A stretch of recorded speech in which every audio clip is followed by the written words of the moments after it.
নমস্কার।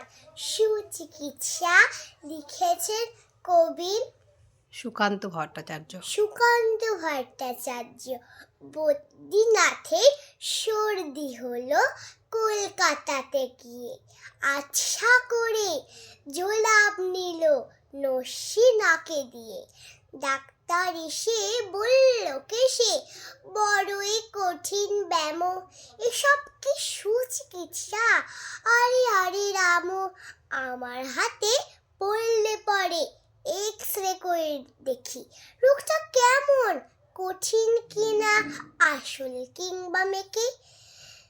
থার্মোমিটার মুখে রেখে সাবধানেতে থাকুক, আসবে একটা মাথায় নিয়ে একটা দিন তো রাখুক।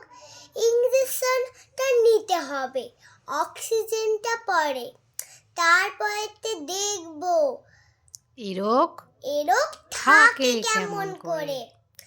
পল্লী গ্রামের বদ্রীনাথ অবাক হলো ভারী, সর্দি হলে এমন তর ধন্য ডাক্তারি। নমস্কার।